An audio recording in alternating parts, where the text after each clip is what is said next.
Hello, Archie Dunlop here with Talking Astrology with Archie on Tuesday, January the 27th, 2026.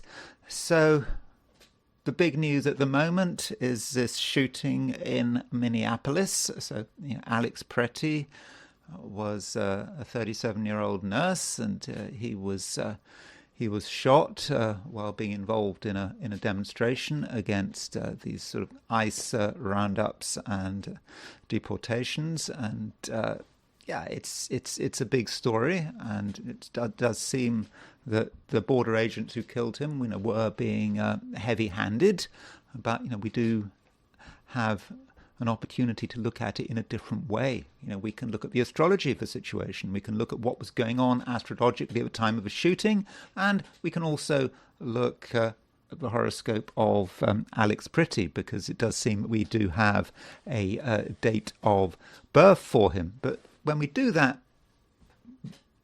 the astrology does suggest certain conclusions, and to some, these conclusions might seem rather disturbing, but I'll go into that at the end of the video.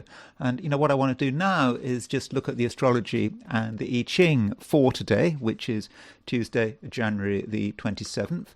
So here is the chart for today. This chart is set for noon, New York time. So the moon is still in Taurus. You can see that at noon in New York, the moon is at 27 degrees 39 Taurus. It's making a sort of conjunction to Uranus there, pretty close to Algol.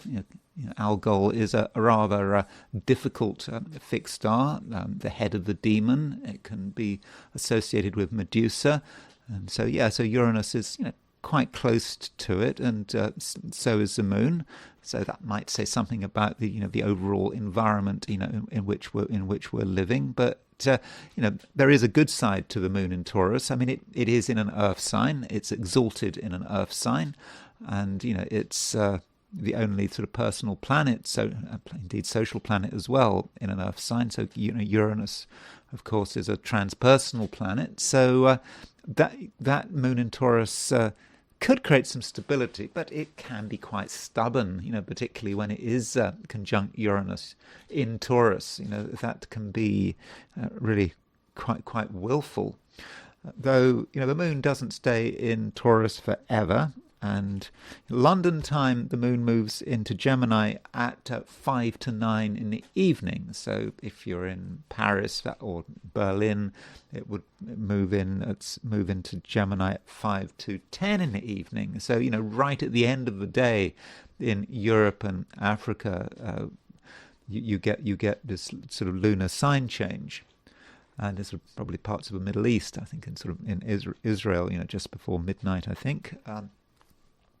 Now, if you're in the Americas, the change to Gemini does happen earlier. So, if you're in, I don't know, if you're in Los Angeles or Vancouver, then that would be at sort of 5. What would that be? Sort of 5 to 1 in the afternoon. So around lunchtime, and in New York around sort of mid-afternoon. So certainly if you're in the Americas, you will be aware of a changeover. If the moon moves out of Taurus into Gemini, of course, the moon moving out of an earth sign into an air sign, of course, then we get this sort of airy emphasis. And so as far as what the moon is doing, well, it of course just makes that conjunction to Uranus and a sextile to Saturn, and then it changes sign, makes a sextile to Neptune, and makes a sextile to Neptune. So I think the moon conjunct Uranus is probably the main aspect, the thing we really need to consider. You could say sextile to Saturn is an aspect of some importance, but somehow I think that the conjunction to Uranus does take center stage. Now, there is another aspect happening today. I mean, there are lots of aspects which are relatively close because we still have this conjunction, this sort of massive conjunction in Aquarius, still very much there. But an aspect that is exact today is a conjunction between Mars and Pluto. So I'll be looking at this Mars-Pluto conjunction in some detail at the end of this video. I didn't want to spend too much time on it, but when you've got Mars conjunct Pluto, things can get intense. People can get very worked up. There might be things they want, things that they want to put a huge amount of energy into, and it can be quite obsessed, remembering that Mars and Pluto in Aquarius. Aquarius is a fixed sign. So once we decide we want something, we just really want to give it everything we've got. And there is a possibility that we take things too far. Additionally, we have got the beginnings of a Mercury-Venus conjunction. So Mercury and Venus are getting quite close together. They're not exactly conjunct, but they're within a degree of one another.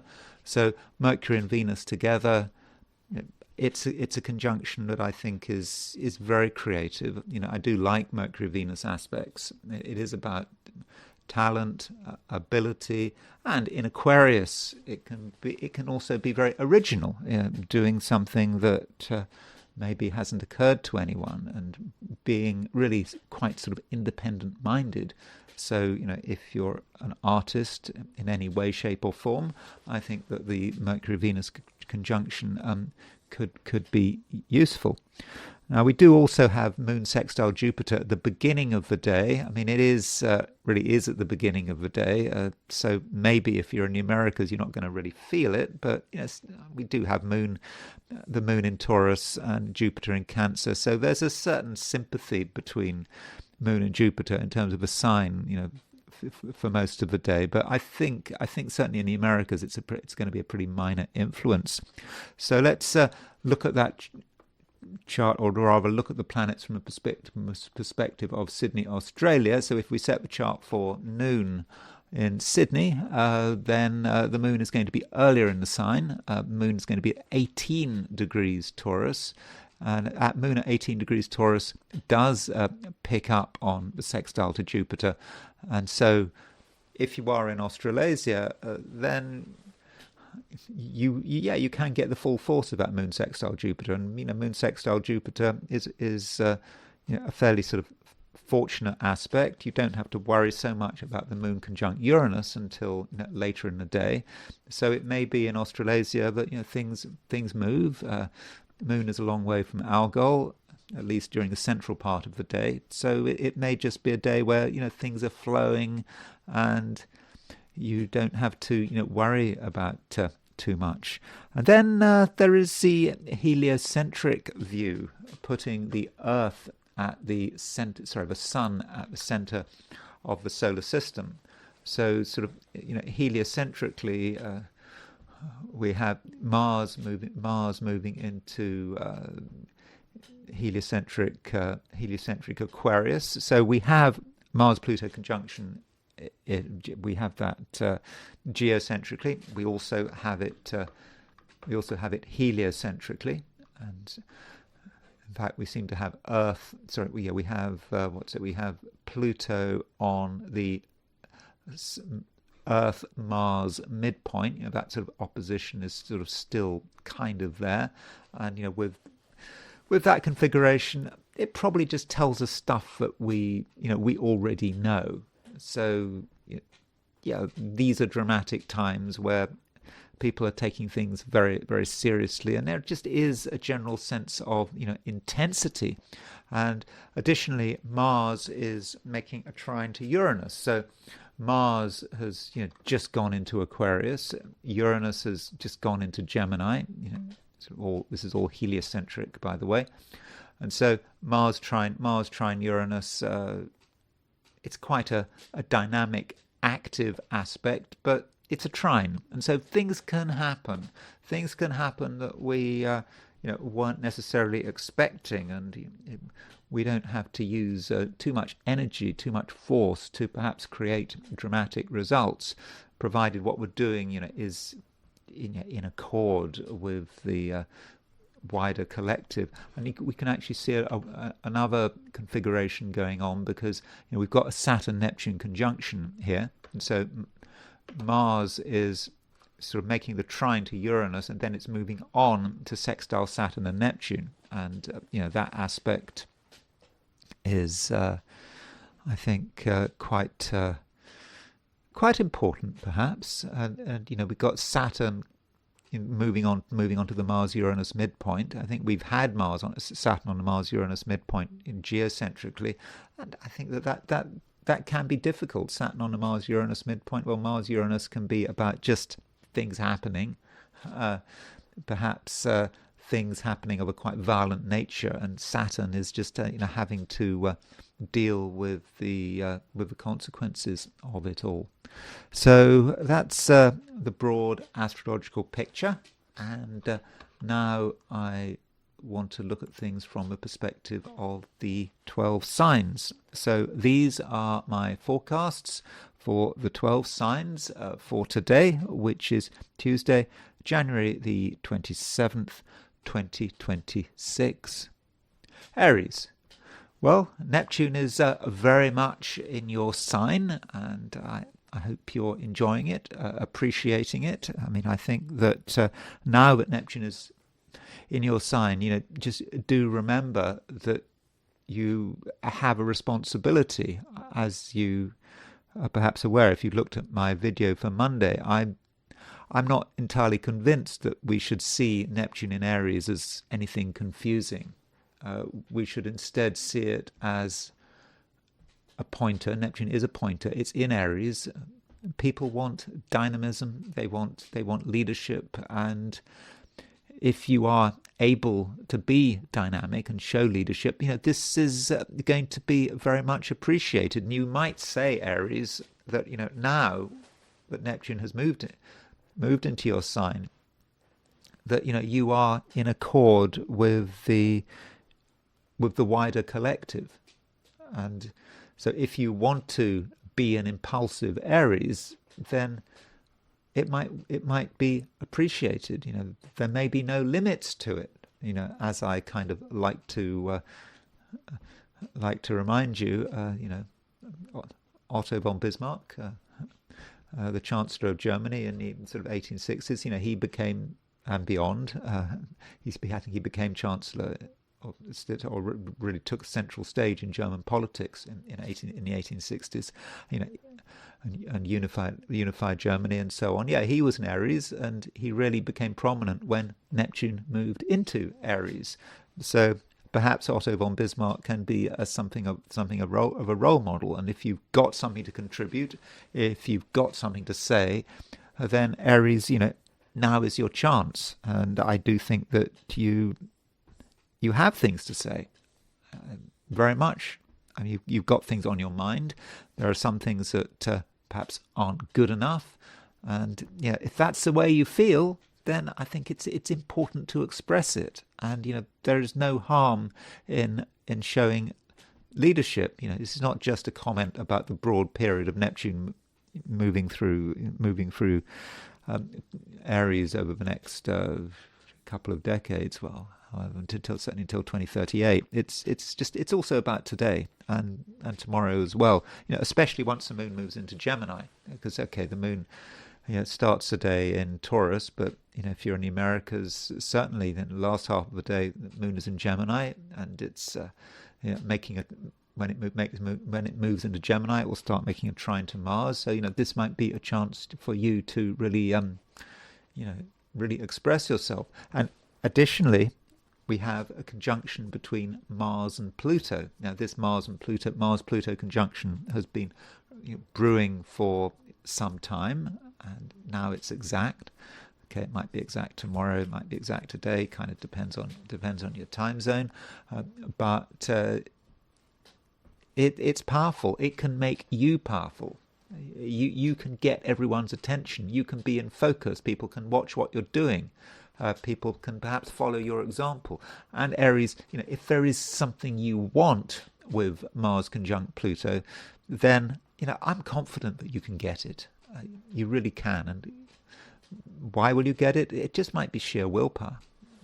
If you feel it's important, then Aries, I would have said, give it everything. Give it your best shot. And if something needs to be said, well, it needs to be said. If you want to tell people what to do, then try. I mean, I'm not saying everyone is going to agree with you, everyone is going to follow your lead, but times are changing, and I think that you really can show yourself to be quite a powerful person.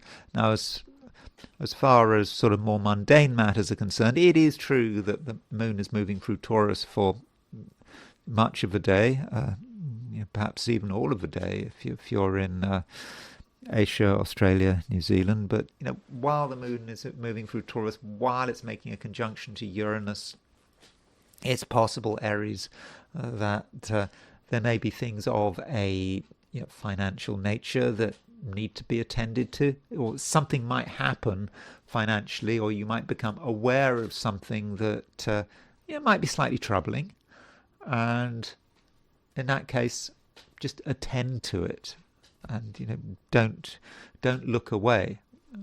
Or you might be told something, it may not affect you directly, but it just could be that from a financial point of view, things are stirred up, and you might be in a situation where just something needs to be done.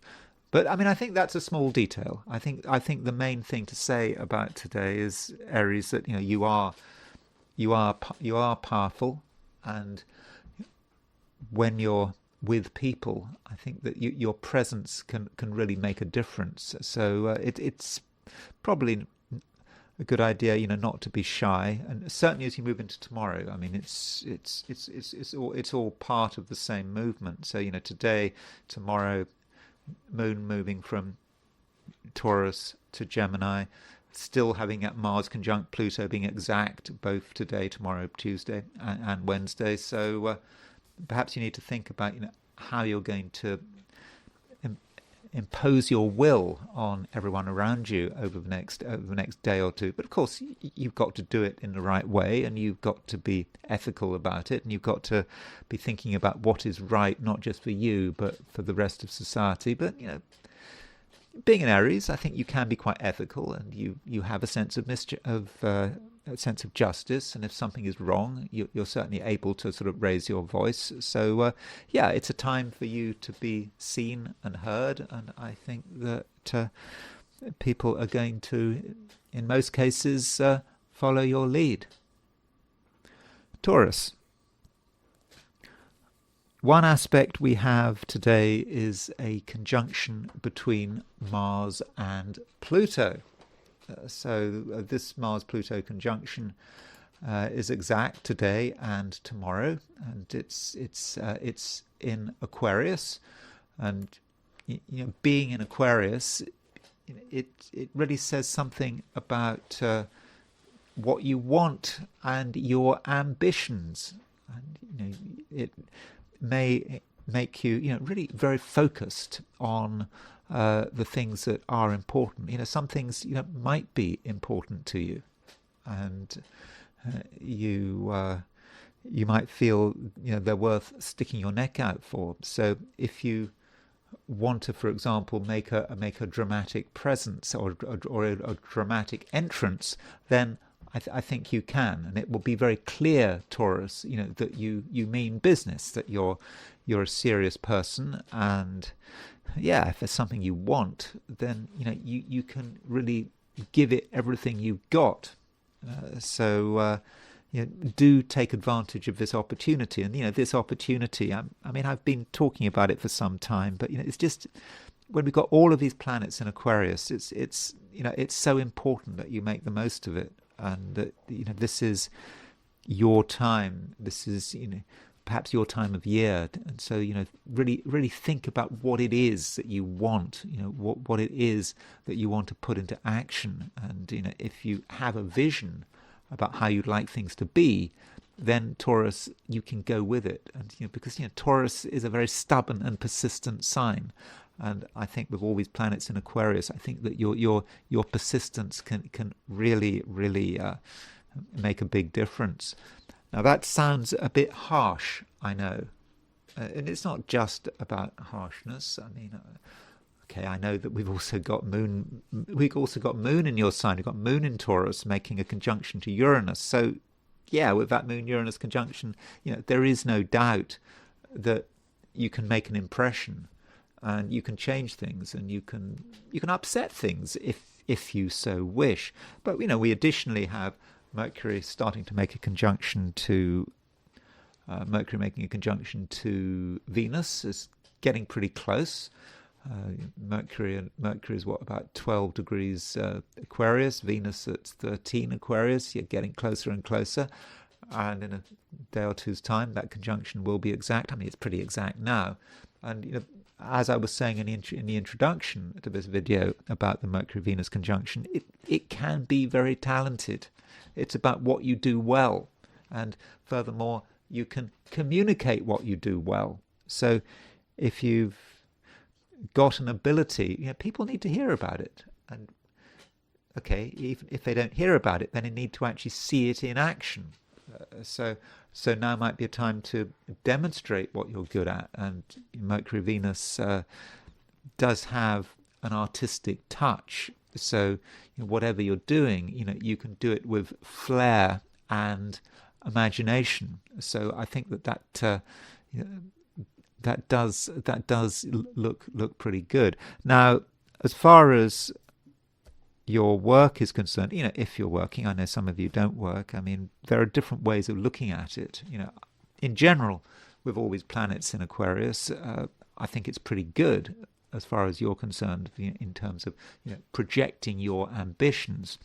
But you're not the only person with ambitions, and it's very important to remember that. Particularly now that we've got a conjunction between Mars and Pluto. I think there are different ways of looking at that Mars conjunct Pluto. It might be about you and your dynamism and your willpower, but it could represent another person, particularly in a working environment, someone who really believes in themselves, who wants to create change, and there could be a problem if it comes to some kind of clash. If you feel that you and someone else have a difference of opinion, well, it could get tough.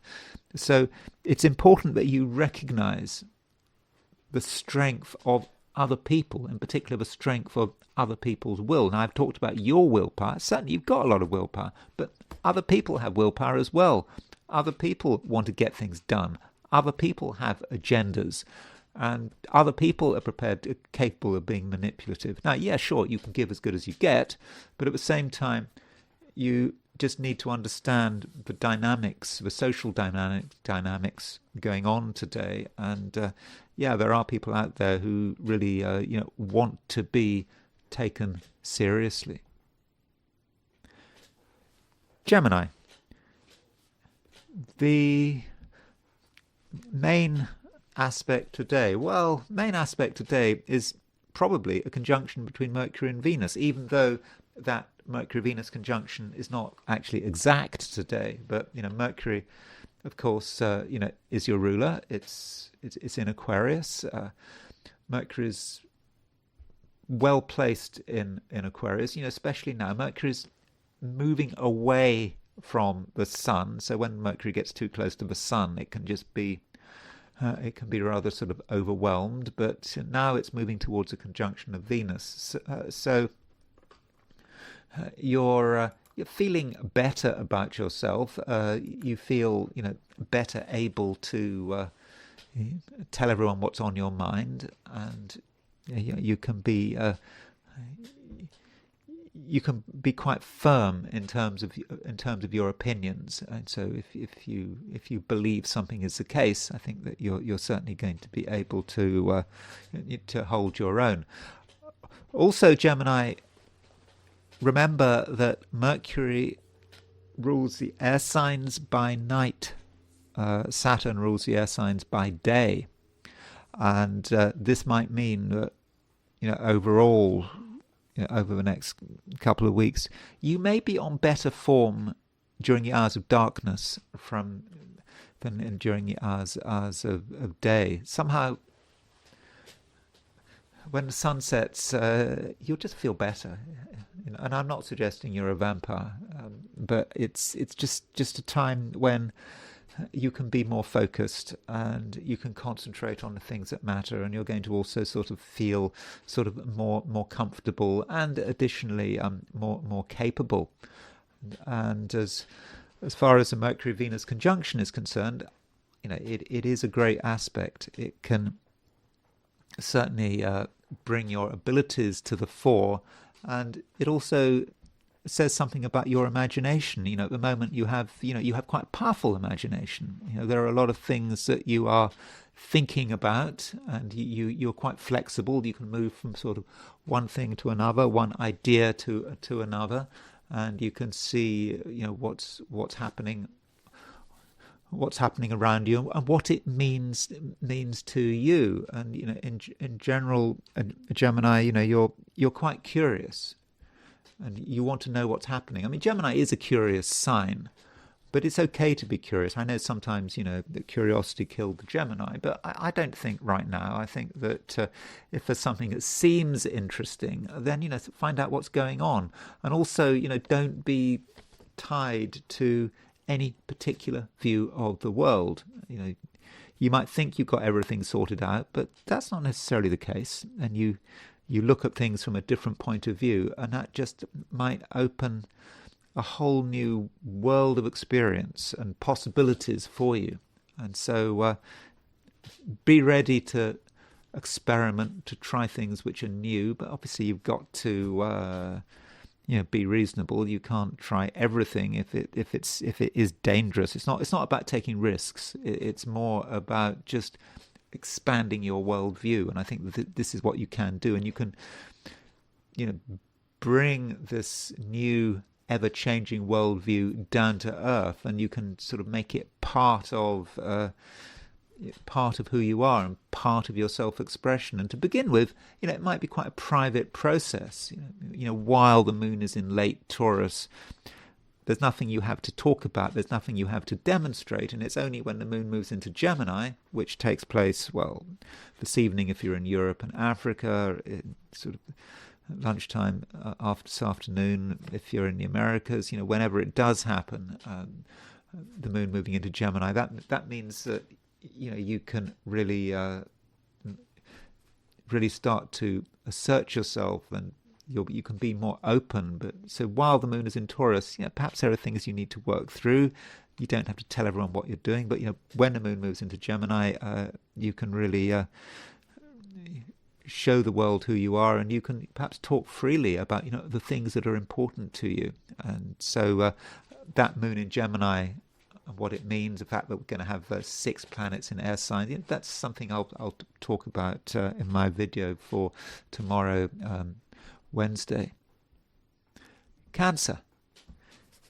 It's a day, Cancer, when you may feel that some things are kind of coming to an end. They've reached a certain point where you might not find them interesting anymore, or you might feel that they've just gone as far as they possibly can, and really there's no real point in doing much more with them. And this might say something about other people and your relationship to them. I mean, you're able to be quite loyal. I mean, Cancer is a very loyal sign. Close friends, family, you certainly take those relationships very seriously. But sometimes you just come to a conclusion that something has come to an end, and it may also be about self-protection. A situation which was supporting, was perhaps life-affirming, not in the not so distant past, has changed. It may be getting a bit tedious, and perhaps you can also see the downsides, and perhaps you're able to see the downsides in certain other people, and that's just the way it is. And so, at the very least, Cancer, you're sort of moving into a stage where you need to do some you need to start doing some reflection. So perhaps over the next couple of days, you've perhaps had some realizations. The realizations might have been quite sudden, and you now see that something something has to change, and things just can't go on as they have done, and that's just the way it is. But you're not going to be causing any offence. You know how to behave.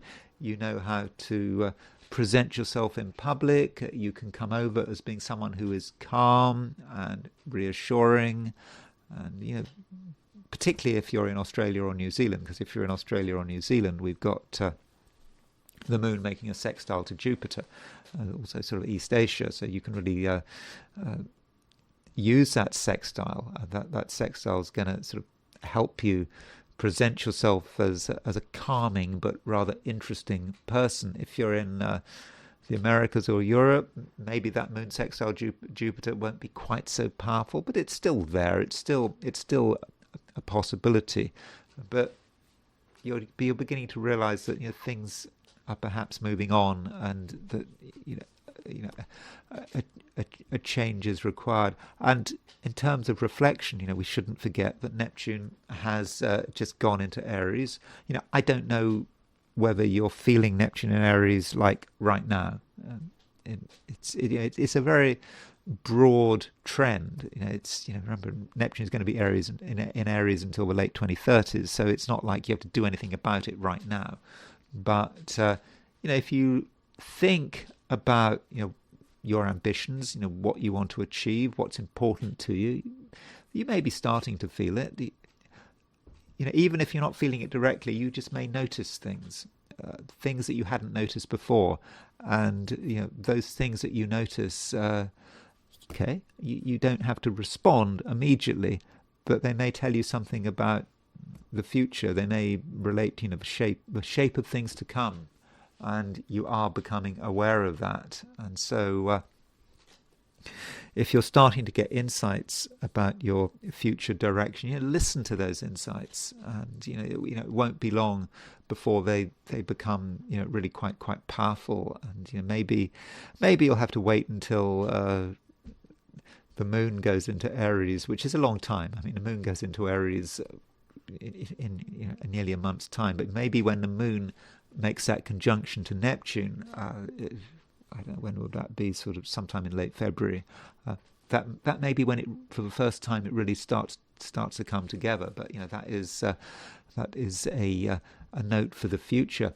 One aspect we do have, which I probably should relate to sort of all of the 12 signs, is a conjunction between Mars and Pluto. This Mars-Pluto conjunction, it is quite heavy, it's quite intense, but it's not something you really want to express. It's not something you want to talk about, I don't think. And I've already said that this might be a time when Cancerians want to reflect. And with Mars-Pluto being part of this reflection, then there are things that you want to think about perhaps very hard. You're perhaps brooding a little of this Mars conjunct Pluto, and the Mars-Pluto conjunction might encourage you to think about your own interests, and you're asking questions about, have your own interests been properly looked after? Maybe they haven't. It's possible that something has been agreed. Maybe something was agreed a long time ago, and it's hasn't necessarily been agreed in your best interests. And so, if you're thinking about things like agreements, what was in the small print, and once you get it into your head that you might be vulnerable, that a mistake might have been made, then you're not going to be able to let go of it. So if you find yourself obsessing, the advice would be, well, to stop obsessing, but actually make it your business to find out what is going on. It might be an unreasonable fear, but you're not going to know until you find out. So it might be that you just have to look at something. You might have to do some research. You might want to look at an agreement, or it could be a piece of legislation, something that's important to you that you're tempted to speculate about without taking any action. But speculation and brooding is not going to do you any good. So I think the important thing is, Cancer, if you find yourself worrying about anything today and tomorrow, particularly if it's of an organizational, administrative, or contractual or legal nature, then find out the truth. It probably won't be very difficult. Once you see it in writing, once you see what it really is, then you might feel a whole lot better about the matter. You might realize you were worrying about nothing. And if there is a genuine worry, I'm pretty sure you'll have an opportunity to fix it. Leo, you're arguably one of the most clever and talented people out there, aren't you, Leo? I mean, you like to hear that. Leo has a reputation for being a talented sign, a sign that has a great sense of its own ability.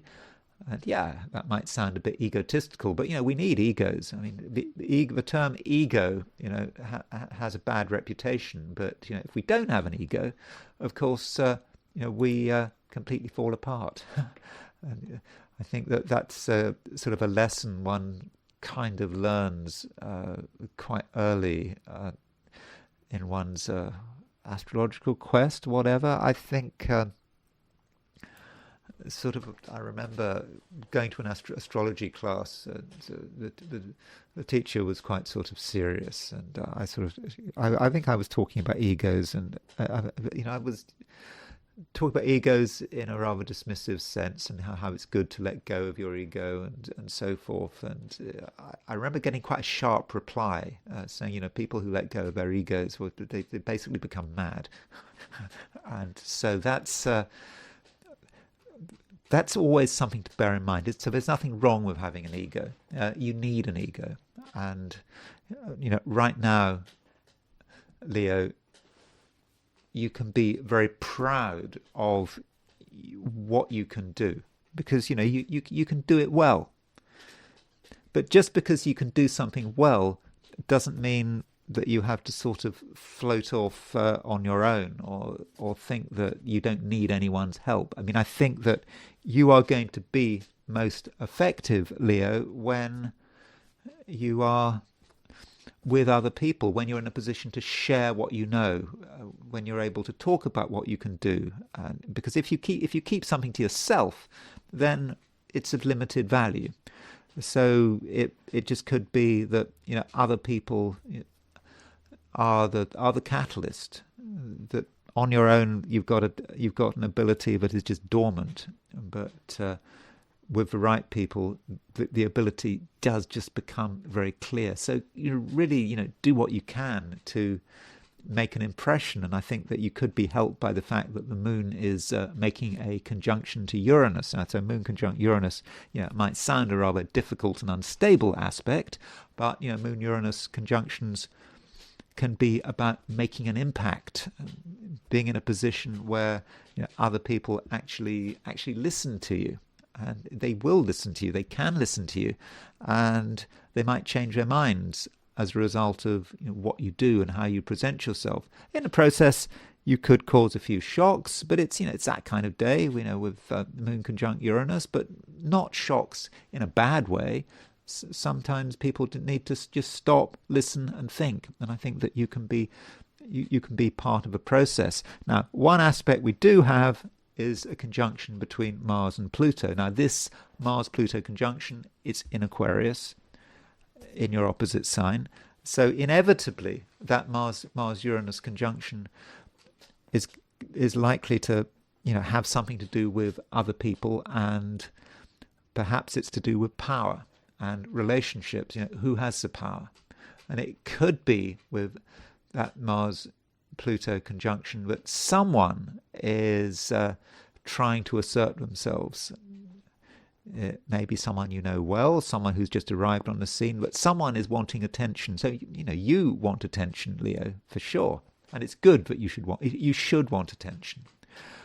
But someone else wants attention, and they want to be listened to. And the question is, how far does it go, and what is someone's motivation? So just because someone is powerful doesn't mean they're a bad force, a force for bad, for force for ill. No, that's not necessarily the case. But you have to consider, what their motivations are. And in the sort of the power stakes, it's not just about you. It is about other people as well. So the question is, who's in control, and is it going to be a zero-sum game? It might be a zero-sum game. If you give up control, then someone else takes that control. If you're in control, then someone loses out, and that's not perfect. And so maybe you can create a situation where everyone feels empowered. But if you have to make a choice, if it really is a zero-sum game, then I think in the end, if you are subtle, then I think your Leo ego can, in the end, win out. Virgo. Mercury is, of course, an important planet for Virgos, and Mercury is making a conjunction to Venus. Okay, Mercury, the conjunction between Mercury and Venus is not exact, but I think you're starting to feel its full force, and it's a favourable aspect in a number of ways. I mean, it certainly gives you ability, it gives you talent, it gives you artistic skill. So you've got all of that, and it means that you can really show the world what you can do, not in a way that is dramatic or demanding attention. I mean, it's not like that, but in your own quiet, methodical way, you can just do something that is of high quality. And it's not like you need to have attention all the time, but you just need to be able to give yourself that space. Whenever you have that space. Maybe it's in the evening. I say evening because Mercury rules the air signs by night, so Mercury is strongest at the moment. At night. Because it's in Aquarius. Saturn rules the air signs by day, Mercury by night. So, ideally, the important things, or many of the important things, will be done in the hours of darkness. I think you'll just be able to relate to that. And additionally, Mercury-Venus conjunction. Well, Venus is a relationship planet. And so with Mercury conjunct Venus, you may have the chance to get close to people in a controlled setting. It's not emotional. It's not chaotic. It's not random. It just may be you being able to work with another person and just do something that is constructive, and all the while you're going to be able to communicate whatever it is that's on your mind, and if need be, Virgo, I think that you're going to be able to communicate, with great force, but not everything has to be talked about, and don't get too obsessed about small details. There is a conjunction between Mars and Pluto, and one way of looking at a Mars-Pluto conjunction might be like using a sledgehammer to smash a peanut. It's unnecessary force. You decide that something is important, it's really important, and it's something you put all your energy into, but really it's not worth it. So when you look at how you use your energy over the course of the day, don't put too much energy into any one thing, and don't obsess about things. I mean, there's nothing wrong with obsessing up to a point, but if you find yourself just obsessing about one thing, you keep looking, perhaps keep Googling, whatever it is, that could drive you crazy. So don't get caught by that Mars-Pluto. I think Mars-Pluto gives you the power to make sure that certain small things are sorted out and are all in order, but that's a power that could get out of control. So, make sure that you have a degree of self-discipline, because we don't want that Mars-Pluto conjunction getting out of control. Libra.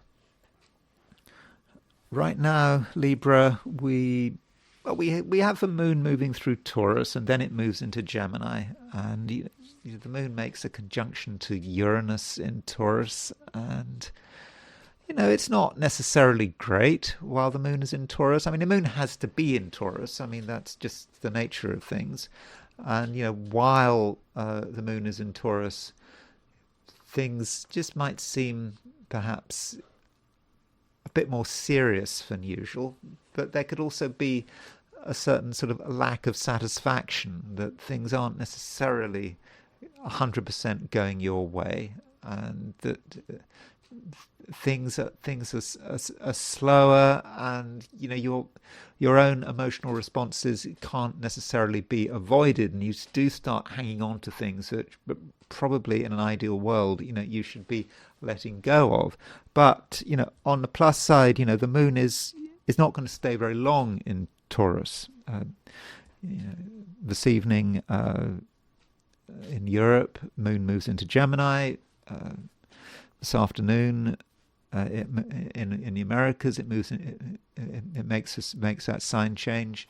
Okay, moon moves into Gemini tomorrow if you're in Australia, New Zealand, or East Asia. So the moon is coming to the end of this of Taurus. So the time of doubt and perhaps concern is nearly over, and all the while, Libra, we have Mercury moving towards a conjunction of Venus, conjunct your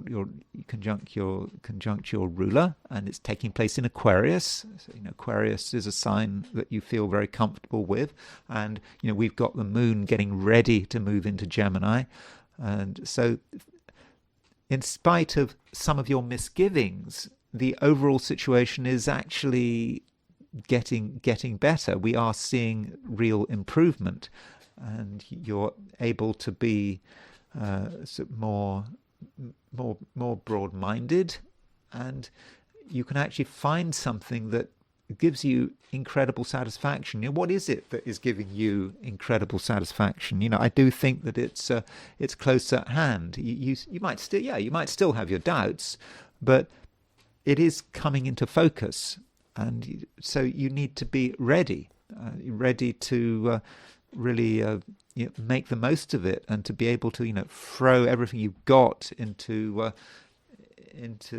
really being super creative. That's what it's all about. That's what it's all about. Having all these five planets, in Aquarius, and you're about to have the moon moving into Gemini, another air sign. So this really does give you a powerful creative impulse.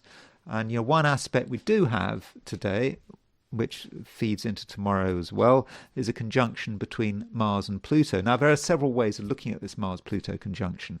I mean, one way might relate to the creativity I've just been talking about. It could be that you're now able to put huge amounts of energy into doing something that is really important to you, and you don't want to be disturbed, and you can do it. So if you feel that something is coming together, that you're making connections, then just give it everything you've got. And it's really important that no one gets in your way.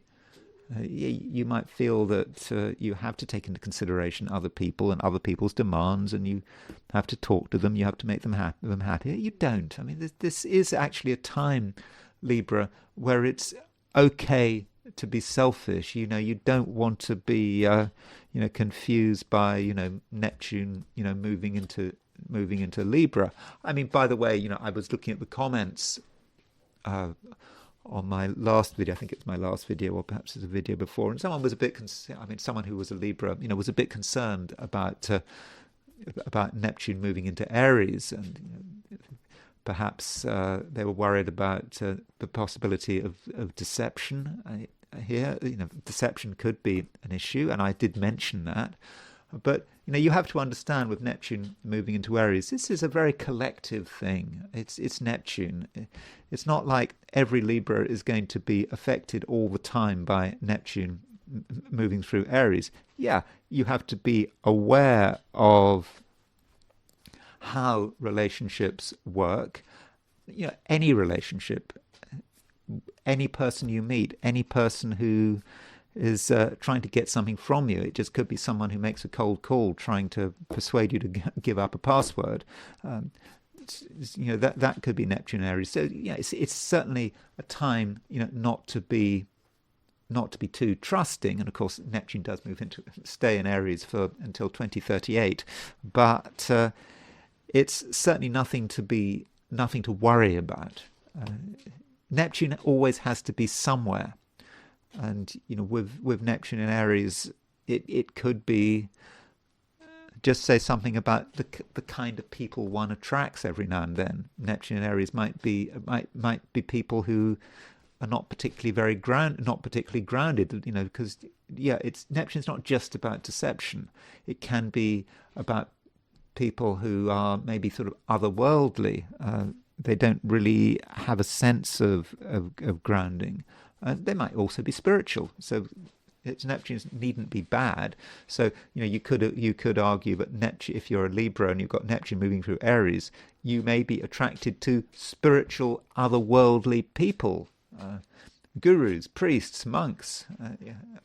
That's certainly a way of looking at it. So when you hear words like deception and you see these huge aspects, I mean huge as in long lasting, like Neptune staying in it, moving into Aries through until 2038, don't panic about it. I think that is important. And of course what I'm doing in these 12 sign horoscopes is I'm looking at the possibilities and I'm trying to interpret the symbolism, but inevitably there's hyperbole and exaggeration. That is, I'm afraid, the nature of this kind of astrology. I mean, I have to say something about Neptune in Aries and what it means for Libra, and inevitably that's going to sound something of an exaggeration, but it's just important, if possible, just to be aware of the symbolism. And anyway, as far as today is concerned, you've got Mars conjunct Pluto, and I think that could be great. That could be very powerful. Mars might also say something about other people. It might mean, for example, with Mars conjunct Pluto, that you have to deal with someone who is very intense, someone who is very focused, someone who really wants something. That can be good. It could be bad. It could be someone close to you, like a partner, for example, who seems to be preoccupied and quite intense, and that's something that perhaps needs to be respected. Scorpio. Mars is conjunct Pluto. It's exactly conjunct Pluto today. The conjunction takes place at 1 minute past 11 in the evening, London time. So today, tomorrow, exact Mars-Pluto conjunction, and that must say something about you, Scorpio. I mean, Mars is your ruler. It's conjunct Pluto. It's in Aquarius. And so, with that aspect, Scorpio, you might be, quite intense. I mean, Scorpios have a reputation for being intense at the best of times. But I think that Mars-Pluto conjunction might make you more intense than usual. There will be things going on that you take very seriously, and you don't necessarily want to be open about them because it's in Aquarius. Aquarius in the Scorpio chart, it's at the bottom of the chart, and it's about the things that are important to you, and it's also about the things that you don't necessarily want to discuss. So this seriousness could be very much part of your experience, and it doesn't matter where the moon is, whether the moon is in Taurus or the moon is in Gemini, you're still going to feel that. And with Mars conjunct Pluto, there may be a feeling of self-protection, that you have to take action to protect yourself from things going on around you that you don't necessarily fully understand, that you don't fully want to understand. And they are sort of external forces, and as far as you're concerned, it's just good to just hold firm. But it's easy though to see this Mars conjunct Pluto as being a negative, and to see it in a defensive way. But it needn't be defensive. It can be about your power. And Scorpio, if there is something you want to achieve, then I think that this Mars-Pluto conjunction can really help. So what you don't want to do with the Mars-Pluto conjunction is just spend your time brooding. That's not useful. Yeah, sure, there's always things to worry about, but you need to sort of start to think about what you can do in a constructive way. And you might then see the Mars-Pluto conjunction as something of a seed. Something has started at a hidden level. No one can see the result. No one can see what's going on. But something is going on. Something is developing in the darkness. And it's something you're giving energy to, or you can give energy to. And it can be something that is wholly positive. It's about perhaps a new cycle, and sometime in the future, maybe when Mars moves into Leo. That won't be for a long time. Off the top of my head, I haven't looked at the ephemeris, but Mars will move into Leo, in a year's time or so? I don't know. I haven't looked at it. Quite a long time to wait. But perhaps this is the beginning. Okay, I should just tell you when Mars moves into Leo. So Mars will be in Leo. Let me just tell you, Mars will be in Leo. Let me just look it up. Mars will be in Leo. So Mars will be in Leo at the end of the year. Mars goes into Leo. I make it at, when does it go into Leo? Mars goes into Leo at the end of September 2026, and it stays in Leo on and off for quite a long time. It goes through 2027. It goes retrograde and direct and so forth. So in fact, Mars stays in Leo, end of 2027 on and off until end of 2026, September 2026, on and off through until May 2027. So that might be something to think about. So if you are in a space where you are thinking about the future, you're thinking about something new, something you want to develop, and it's just the beginning of something. You do the work now, and you don't discuss it because you're working on it in your own Scorpio way, and then in nearly a year's time, you can start to be more open about it, and you can start to perhaps see some kind of fruition, at the end of 26 and through into 2027. So that is very much a note for the future, but it may be something that you need to start thinking about. So when Mars maybe makes the opposition to Pluto, when Mars is in Leo, opposition to Pluto, then that is the time when you need to really present yourself, and it will have fully developed. So be positive about this Mars-Pluto conjunction. You can have an influence, short term and long term, and people are going to listen to you, and you don't have to put up with anyone else's nonsense. I mean, you might feel that other people are not always particularly helpful. I mean, today, the moon is in Taurus. It's making its conjunction to Uranus. So moon conjunct Uranus might be about how other people are behaving, what they're doing. You might not appreciate what people are doing, and you might find people annoying. But it's just a passing phase, and I wouldn't worry about it too much. So be open-minded, be tolerant. If people are behaving badly, it's not going to last long. And anyway, Scorpio, you're a good judge of human nature. You know what people are capable of doing, and you are able to get people in perspective, if you make the effort. Sagittarius. I don't know if a huge amount is happening today. I've been saying this quite a lot Sagittarius. So, my apologies. And, things are likely to sort of get more interesting once the moon moves into Gemini. But, part of you, Sagittarius, would like to be, kind of left to your own devices. I mean, I don't think that you feel at the moment, any great need to be with other people, to be in a sort of a heavily social environment. And when you look at what's going on around you, you might think that it's a time for separations. Maybe you've given people a go. Some people have shown their true colours. You know what they're like. You know what they can do. You know what they can't do. And it may be a time, Sagittarius, when you feel that you don't need certain people in your life.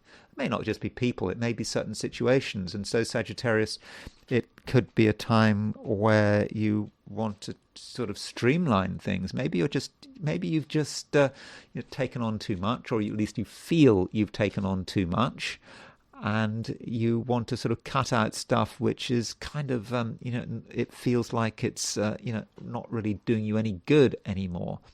So if you take that kind of approach, which might seem rather harsh, I think that's okay. I mean, you've got to think about the future. You've got to think about the next step, and you're all the time working with Jupiter in Cancer. Jupiter is your ruler.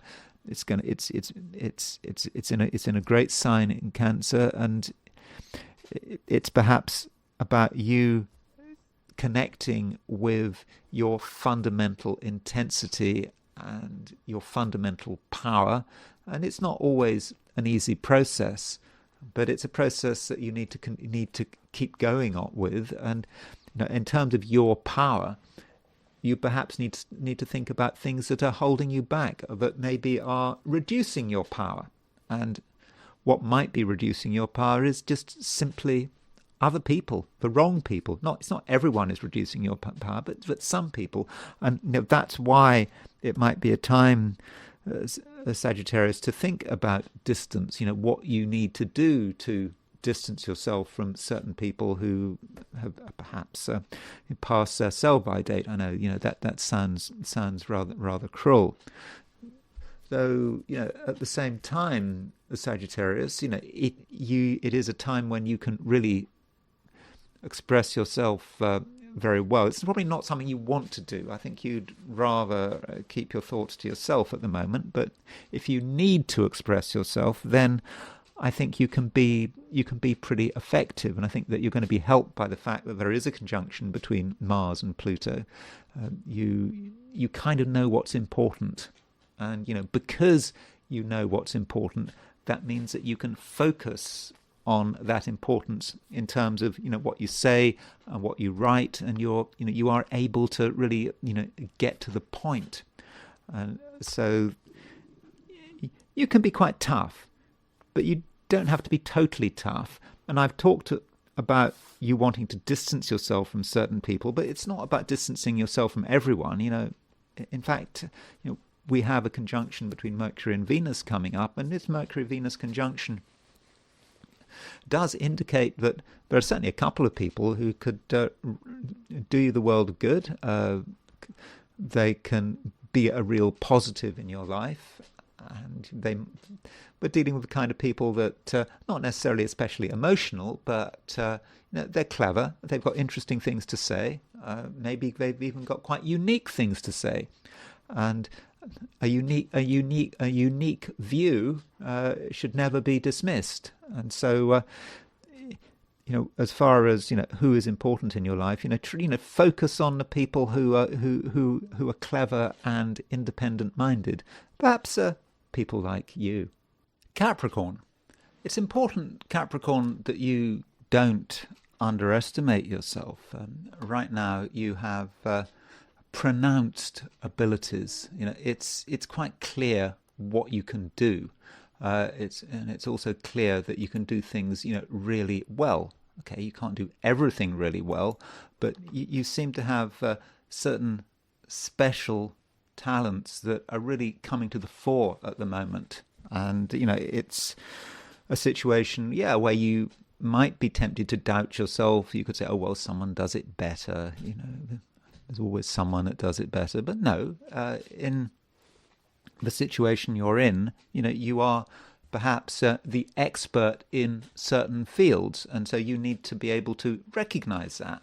And, if you have a chance to show off what you can do, then, go ahead. Well, it's not really about showing off. It's about doing something that just needs to be done. And,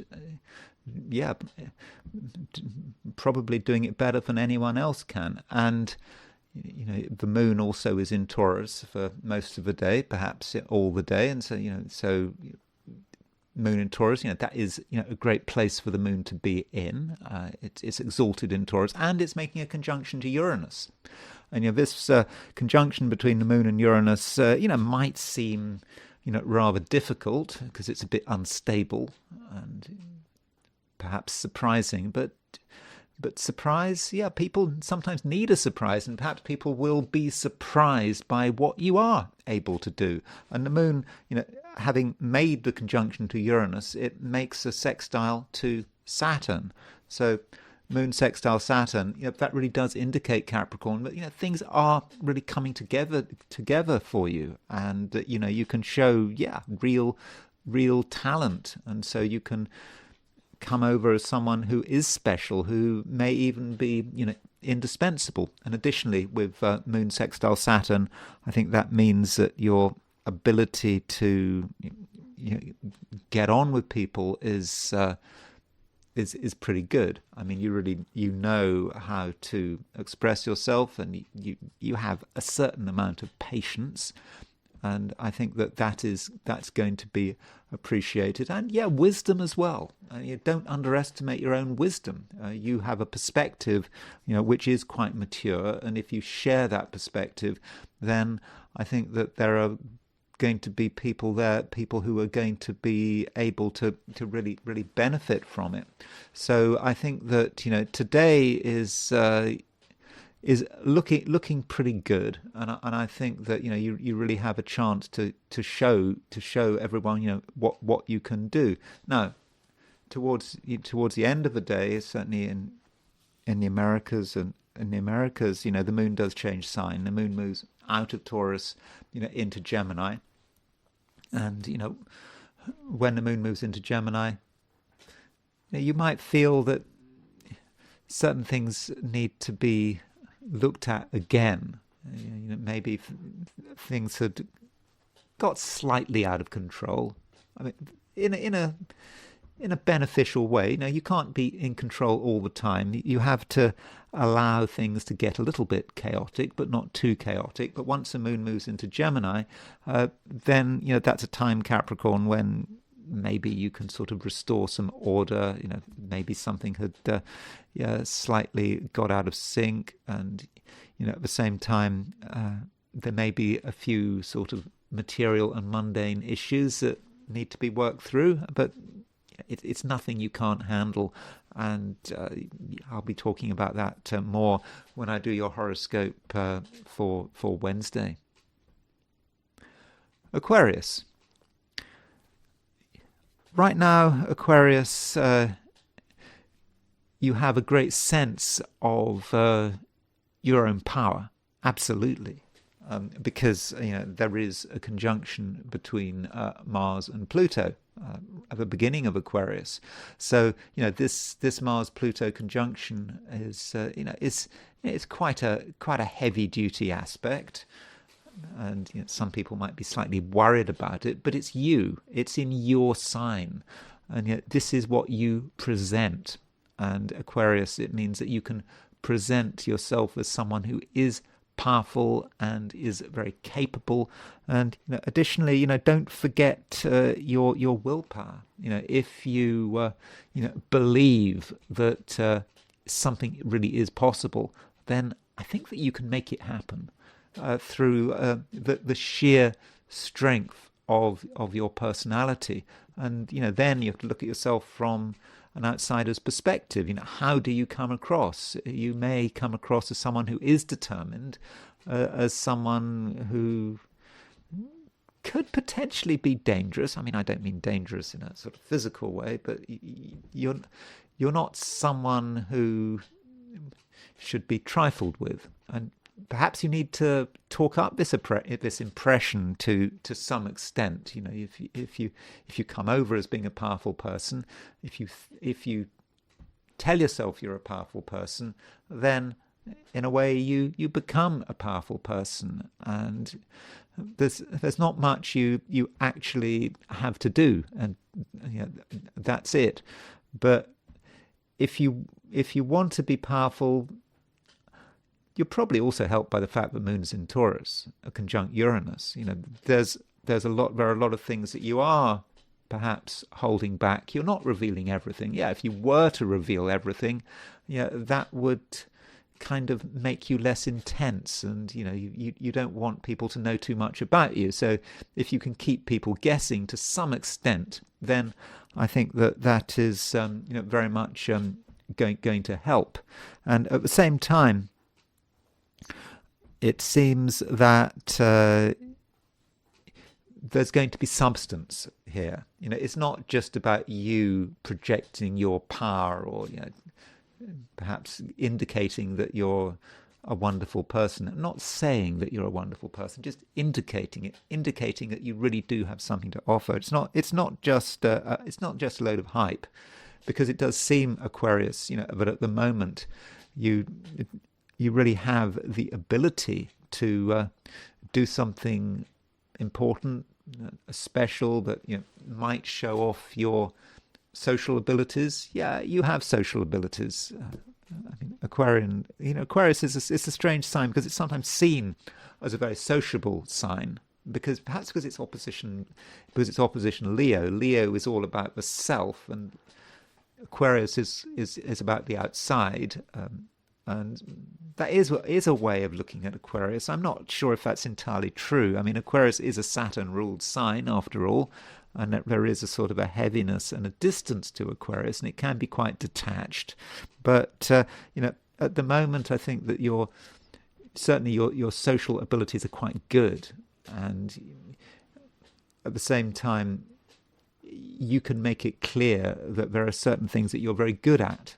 And so if you get the chance to show what you can do, so it's not just talk, it's about action. So when you actually do something well, people will realize that you're not kidding, that you are serious and you're not making things up, and that you are as powerful as you claim to be.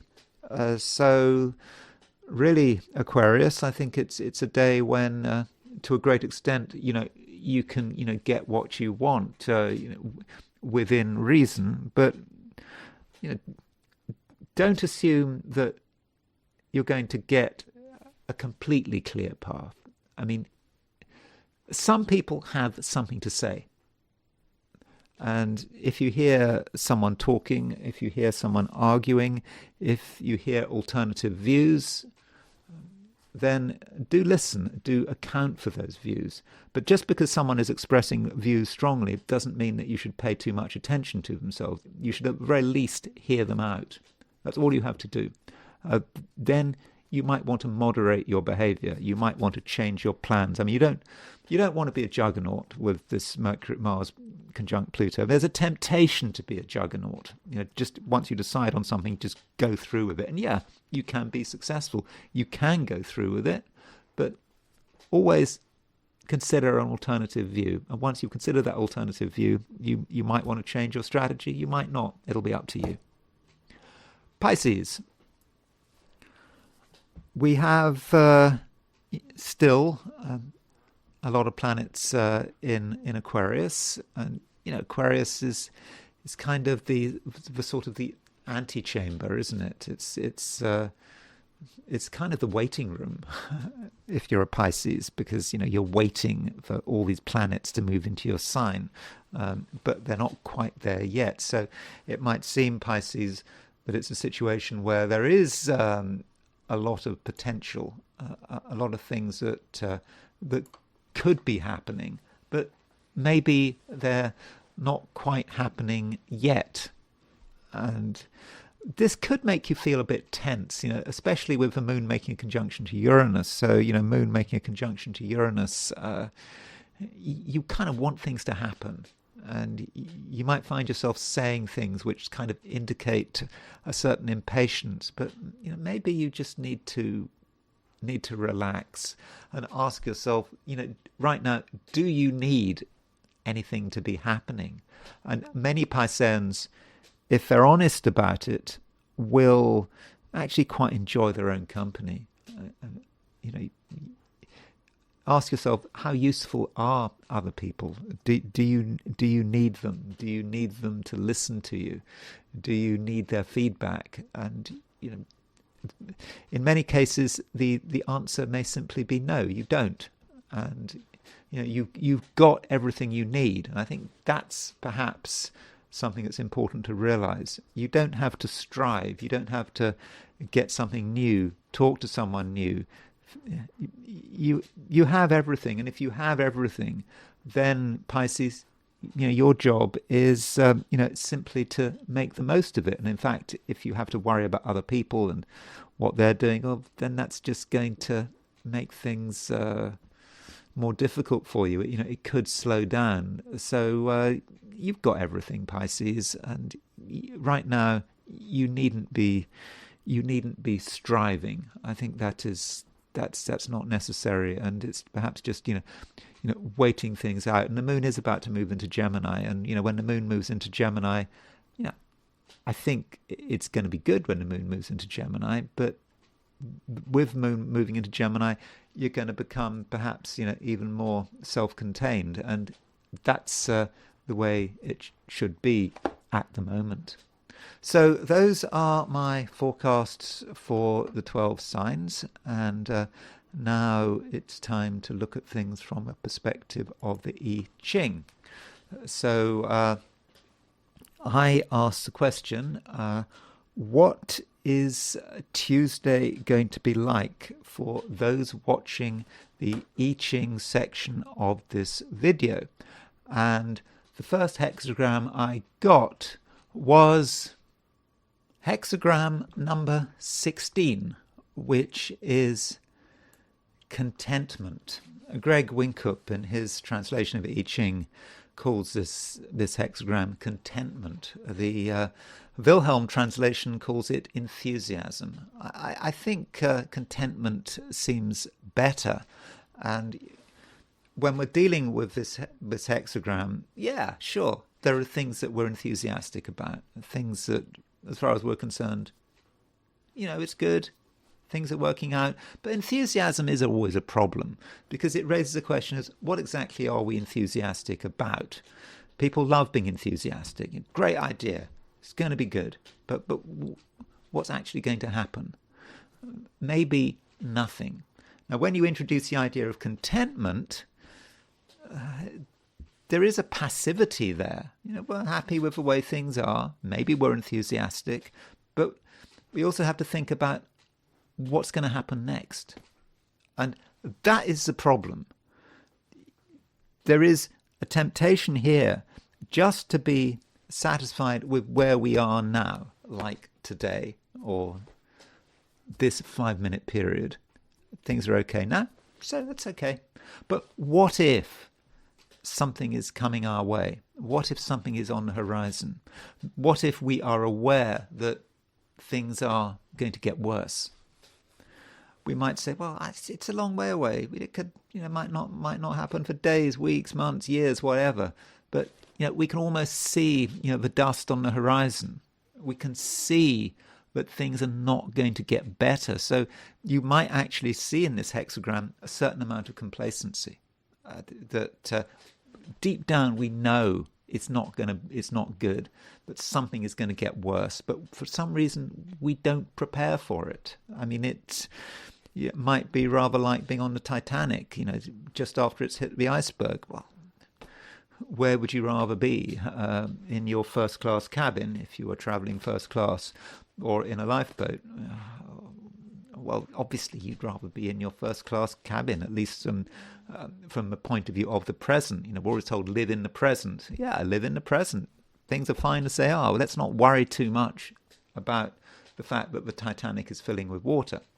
I'm not trying to be scary here. I mean, that's an exaggeration, of course. But so if you're working on something or doing something and you can see that, in the end, it's going to get worse, then you need to do something about it. And so don't be complacent. Now, on the plus side, there are no moving lines here. Nothing moves. So this is a locked hexagram. So it could be that the situation just doesn't really develop. We're just in a position where we're just lazy. We're not really thinking too much about the future. We're just happy where we are, but it's not satisfactory. And that just might be how the day is. Though, we need to look at the nuclear hexagram, the hexagram behind this hexagram. And the nuclear hexagram is hexagram number 39, which is obstruction. And so, obstruction is just saying that, we might feel good, we might feel enthusiastic, but fundamentally, the reason we're like this is because we haven't put things to the test. Obstruction is about not being able to move forward. We might be able to move backwards, we might be able to stay where we are, but we can't move forward. We kind of know that, but we don't want to think about it. We just want to think about the present, and let's enjoy the present. Let's make the most of the present. The immediate future might not be great, but it doesn't matter. And so is this advocating a position of helplessness? No, it's not. It's just saying that in spite of all this, you need to prepare. And actually, deep down, you know what's going to happen next. And so if you know what's going to happen next, then you should act accordingly. And so now I want to switch back to the astrology, and I'm going to start by looking at the Mars-Pluto conjunction really very quickly. I don't really have much to say about the Mars-Pluto conjunction. And then I want to look at the shooting of Alex Pretti, which happened on the 24th, last Saturday. So starting with the Mars-Pluto conjunction, okay, here it is. There it is. That's the precise moment of the Mars-Pluto conjunction at 3:34 Aquarius. So I've set this chart for London, by the way. So Mars-Pluto conjunction, it just has a reputation for being quite intense. It is in Aquarius, so it's in a fixed sign. So with Mars-Pluto conjunction in Aquarius, people are not going to want to move, and they might be very sort of stuck in their ideas. They decide that something is important and they're just going to want to stick with it. And probably in Aquarius they've got a good rationality for it. They're able to rationalize what they're doing and what they're thinking. And so we can come up with a good reason for it all, but where is it actually going? It might not be going very far. So it's important with the Mars-Pluto conjunction not to be too stubborn. But on a positive note, the Mars-Pluto conjunction can be about the willpower. It's having a very strong willpower. So if there is something we want to achieve, and maybe we can achieve it. We just focus everything we've got at it, and we use our sort of conscious mind to sort of really sort of move ourselves forward. So the question is, who is it, Mars-Pluto conjunction? Is it us? Is it someone else? And so Mars-Pluto conjunction can be about people who are very determined. They will do whatever it takes. And so there could be something quite dangerous about the Mars-Pluto conjunction, because people want to take something too far. Mars-Pluto can be about extremism. Mars is energy. Aquarius, a very political sign. What you believe in, what kind of society you want, you put it next to Pluto. Remember, Pluto is of course has moved into Aquarius. It's a place where that you've got issues of freedom and control, and some people want to be in control. They'll do everything to be in control. Other people are going to be rebels. You want to rebel against the system, and that may be a manifestation of Mars-Pluto, and it may say something, for example, about demonstrations, not just in America, but elsewhere. People are unhappy, and some people want to take things too far. Just quickly looking at the midpoint, see if let's put the Mars-Pluto conjunction on the 90-degree dial. There's the Mars-Pluto conjunction. So see what midpoints is the Mars-Pluto conjunction on, if anything. It's actually not on anything. It doesn't have any direct aspects here. So you could say that this Mars-Pluto conjunction is quite autonomous, and maybe people are obsessed about things. They want to get concerned about things just for the sake of it, because this is me, this is my view, this is what I want to take a stand about. I don't know if it's useful, but I want to take a stand, and I'm prepared to take a certain amount of risks to take a stand. And so there could be a destructive element to this Mars-Pluto square, or maybe it's just this sort of autonomous thing just floating around, and there'll be moments of intensity, but always ask yourself why. Well, Mars-Pluto in Aquarius, it's always got reasons why, but the reasons might be specious. They might not really sort of relate to reality. And finally, I want to look at the shooting of Alex Pretti. And so this is sort of the huge news in the United States. It has implications. Obviously, the Democrats are upset about it. It increases the risk of a government shutdown. So it was really, a major event. That's Alex Pretti's horoscope. The actual shooting of Alex Pretti is here. So he was a 37-year-old nurse. He was an activist to some extent. He was demonstrating, trying to prevent someone from being grabbed by ICE or by border agents. I mean, I haven't really gone into the details too much, but there was a scuffle. He got shot. And the argument was that for those who shot him said, that he had a gun. Apparently, he didn't have a gun. He had a phone. And so everyone is thinking this is a horrific event. Someone is going to a demonstration. They get shot on the street. What is America like? It's a third world country, or not, maybe not a third world country, but a fascist country. You can say as much as you like about it. And so, as far as this shooting is concerned, there are different narratives. There is the obvious narrative that, it's complete overreach by the federal government, by border agents, and this is just telling you something about what America has become, all connected, with the Trump regime. But there is an alternative view. So the alternative view, here's an example of this alternative view. So this is from Fox. So I'm not saying I believe this, by the way. I'm just giving you an alternative view. And so Fox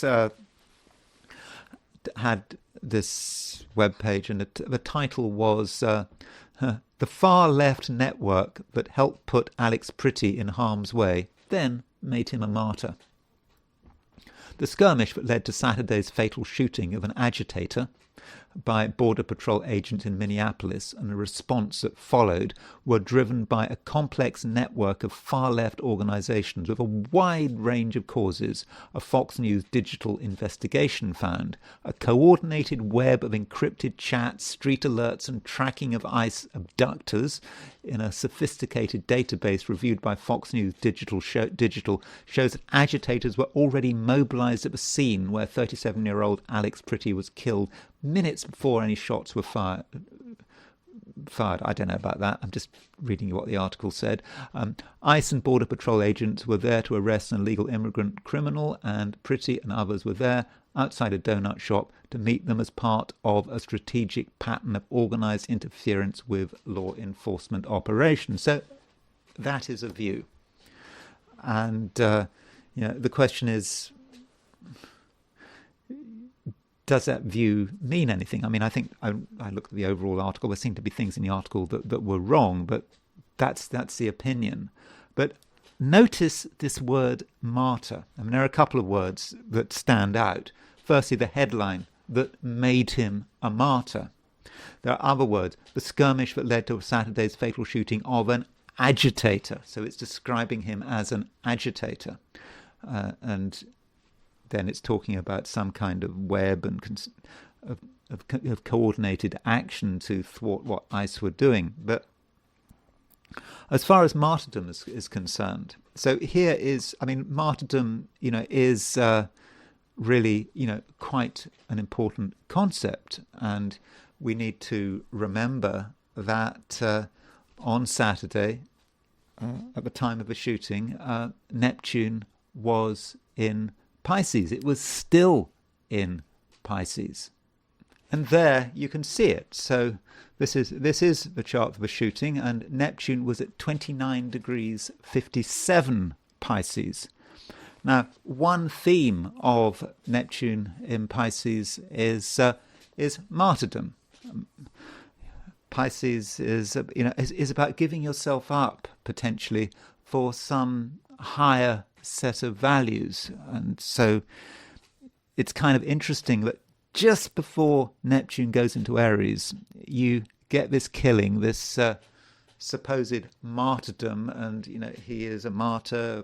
Alex Pretti is a martyr. He's a hero, and so on. And that's the end of Neptune in Pisces. Of course, now Neptune is in Aries, and so it kind of fits the astrology very well. But we shouldn't forget that Neptune has changed sign. So now things are different. Now you could look at that in several ways. You could say, well, Neptune is now in Aries, so this is now about action, moral action. As I said in my video yesterday, the battle hymn of the Republic,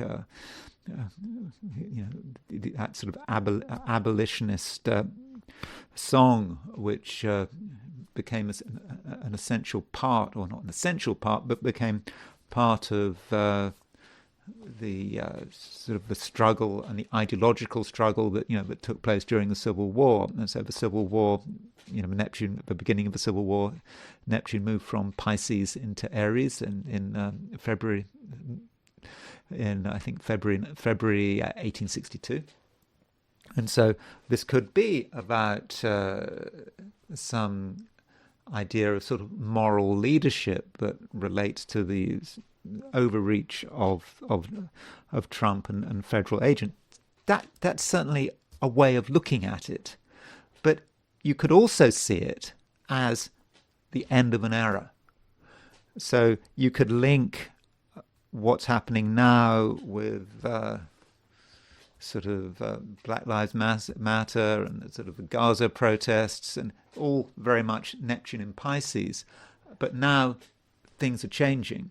And so if one were, for example, to be advising Trump and Vance and what they should do with Neptune moving into Aries, people want strong leadership. That's what they do. They really want strong leadership. And I suspect that a lot of ordinary Americans perhaps are not necessarily too bothered about this event. I mean, they're concerned about the chaos and the demonstrations and the lack of discipline. But you just don't forget. As I was saying in my last video, don't forget Kent State. When all those students were shot by the Ohio National Guard because they were demonstrating against Vietnam. Yeah, it's terrible, but Nixon won a landslide in the next election, and Nixon was arguably very much connected with. Of course, it was nothing to do with Nixon with Kent State shooting, but he was still president, and he was at the time continuing with the Vietnam War. So one needs to be very careful about thinking about the consequences of it, and it might well backfire. So as far as the shooting itself was concerned, there are certainly some sort of there are certainly some sort of interesting things going on.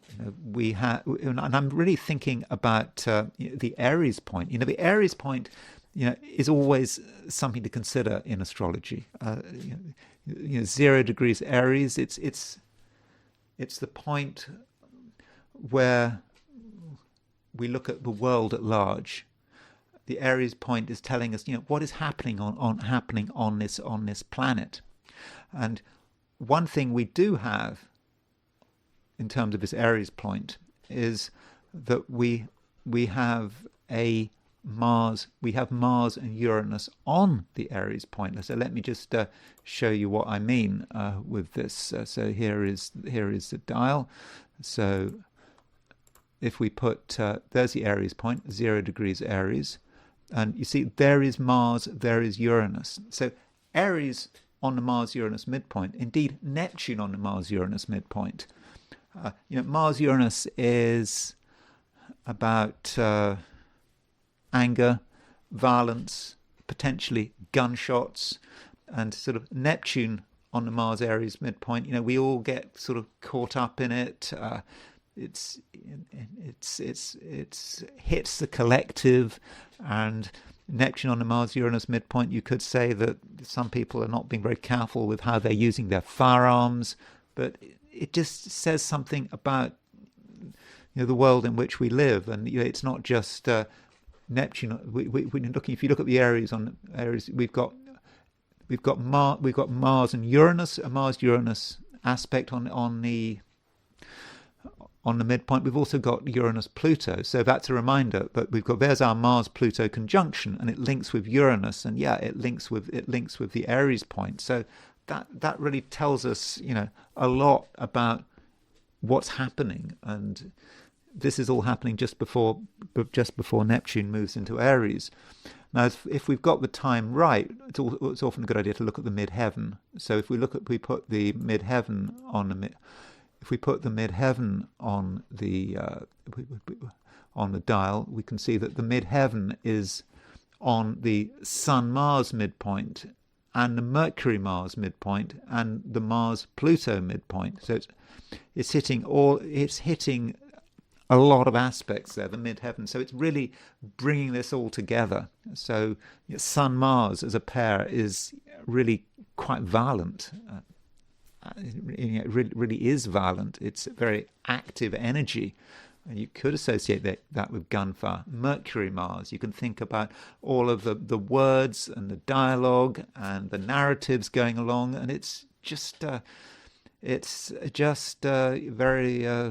very dramatic. And then midheaven on the Mars-Pluto midpoint. So we got this Mars-Pluto conjunction, the growing power of this Mars-Pluto conjunction, and it does hit the midheaven. So going back to the chart, there's the midheaven at 1759 Sagittarius, and it's making a semi-square to the Mars-Pluto midpoint, and it's also making a semi-square to the Sun-Mars midpoint. So the midheaven by semi-square is really hitting a load of things in the chart. So it's kind of not surprising that we get this kind of event, but I do think it really matters the fact that it happens just before Neptune moves into Aries. And then there's a horoscope of Alex Pretti, and I don't have a time of birth for him. I believe he was born in Illinois on November the 9th, 1988. But because I have I don't have a time of birth. I mean, I've gone for Chicago. Maybe he wasn't born in Chicago, but this just gives us the noon chart, and it's quite a chart. It really is. Now, I don't know really about his life before this demonstration. He was a nurse, and he before that he had some job in sort of a medical records department. So it all seemed very sort of straightforward, and not the kind of person you'd expect to be a violent agitator, at least on the surface. But his chart is really intense. I mean, for a start, he was born around the time of a new moon in Scorpio. So born Scorpio new moon, beginning November the 9th, 1988. So, and that new moon is connected to Pluto. It's conjunct Pluto. Certainly the sun is conjunct Pluto. And so this person with all those planets in Scorpio is pretty passionate. There are things that he really believes in. That's the nature of Scorpio. Once those Scorpio planets decide that something is important, they will just go for it, with everything they've got. And, Scorpio can be a sign which is really very compassionate, real compassion, Scorpio compassion. There's nothing quite like it. But the potential for violence in the horoscope is also very clear. I mean, he was born with a Mars-Saturn square. So it dissociates. But his Mars is at 0 degrees Aries, square Saturn at 29 degrees Sagittarius. So Mars on the Aries point, here is someone that really might be an agitator. The Fox article describes him as an agitator. This is the horoscope of an agitator. And by the way, there's nothing wrong with being an agitator, by the way. Absolutely nothing wrong with agitating. Nothing necessarily wrong with what he did. But he's got Mars, he's with that Mars square Saturn. Well, Mars square Saturn potentially is about death. It's sort of an awareness of death. I mean, there's a video of him saying, I think he was saying words on, there's a body of some veteran who had died. I didn't listen to the video, I saw it, and he was solemnly saying something with this dead veteran in hospital, and this was showing what kind of person he was. But perhaps the concept of the idea of death was quite close to him. He was perhaps familiar with death. He perhaps felt comfortable with death. And with Mars square Saturn, obviously in the end, he died at the age of 37, just as Neptune was moving into Aries. So just as Neptune was starting to make a conjunction to his Mars, and you could say that transiting Neptune was making a semi-square to his Mars-Saturn midpoint. So that can be connected, with death. And additionally, he has a Mars-Uranus square. So Mars-Uranus square, I mean, if you've got a Mars-Uranus square, you think of an agitator. You think of someone who likes to stir things up, who the concept of protest is going to be, very familiar with him. I mean, he was born with a Saturn-Uranus conjunction, and you think about the Saturn-Uranus conjunction, what was going on in the sort of late 80s, the fall of communism, fall of the Soviet Union. There was a lot of protest and agitation in Eastern Europe, and so he was kind of picking up on that whole Saturn-Uranus vibe, and his Mars was picking it up as well. I mean, mustn't underestimate Mars on the Aries point. I mean, that's powerful. I mean, this is very much about him, and then you've got the intensity of that Scorpio. So it is all a sort of a matter of sort of a life and death. And if you look at his 90-degree dial, here is his 90-degree dial. I am interested in the Aries point here. So the Aries point, is what you present to the world. And so he has the Aries point aspecting the Mars-Saturn midpoint, also the Mars-Uranus midpoint. So remember, at the time of his shooting, the Aries point was on the Mars-Uranus midpoint. He has the Aries point on his Mars-Uranus midpoint in his natal chart. He also has the Aries point on the Mars-Saturn midpoint. Now, Aries on the Mars-Saturn midpoint means that the concept of death can be very important to him. So if you think about other people who have got Aries aspecting a Mars-Saturn midpoint, I mean, okay, you've got the German dictator, for example. Princess Diana had Aries on the Mars-Saturn midpoint. And of course, with Princess Diana, she died in a very public way in the tunnel. Aries is the people, the world, and they saw her die. A woman born on the same day as Princess Diana was Victoria Nuland. Victoria Nuland, she was that State Department official who went to Kiev and was handing out cookies in 2014 and was encouraging the Maidan Revolution, which overthrew the elected government. And through her actions, we got the war in the Ukraine, which she was very enthusiastic about America's pursuit of it. And as a result of that war, hundreds of thousands of people died. And so I think that in a way, Victoria Nuland demonstrates, Aries, on the Mars-Saturn midpoint. Vladimir Zelensky has Aries on the Mars-Saturn midpoint. He could have done a deal with the Russians in April 2022. He didn't. He has been president of a country which has lost huge amounts of people through a war which could have been stopped in 2020, 2022. So it's happened on his patch. And Alex Pretti, his death is very much in the news. It's getting a huge amount of attention, and it will probably continue to get a huge amount of attention. And he's got Aries on the Mars-Saturn and the Mars-Uranus midpoint, and it seems that he was kind of resonating to that Aries on the Mars-Uranus midpoint. He has Aries on the Mars-Uranus midpoint in his natal chart, and he dies with Aries on the Mars-Uranus midpoint. And so I think certainly what happened at the end of his life, again, I don't really know what happened before, but I mean, we know something, but I don't know what he was involved with just before his death.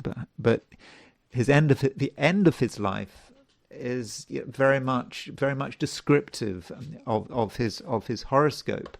And if we turn to the kind of transits he was experiencing. So there we have Alex Pretti's horoscope in the middle, and the shooting on the outer wheel. And there is certainly a generational side to it. He has Saturn Uranus. He has a Saturn Uranus conjunction in his chart, and so Neptune was square his Saturn.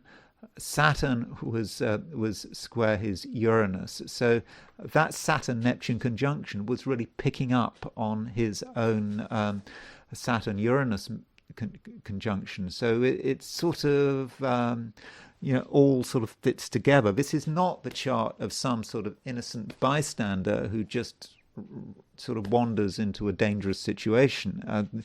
This is someone who was really in that moment, was absolutely living the potential of his chart. And so, when Fox describes him as an agitator, or at least that article in Fox describes him as an agitator, for sure, of course he was an agitator. And his horoscope very much tells us about his approach. He felt it was very important to him. He had to just go through with it, and that's what happened. So I think that when you look at that Fox description of it, and you look at his chart, and you look at the fact that Neptune's in Pisces, it sort of fits. So although the Fox article does seem to make a few mistakes later on, it seems to capture broadly what was going on. Neptune moving towards the end of Pisces, just about to move into Aries. Neptune in Pisces is about sacrifice. It's about extreme moralism. We saw the moralism, Black Lives Matter, the Gaza protests. This is the way it is, and everyone else has to show that level of compassion. You must have compassion. If you don't have compassion, you're just you're a bad person. So that is Neptune in Pisces. But now Neptune has moved into Aries, and so there is this question about how that is going to manifest.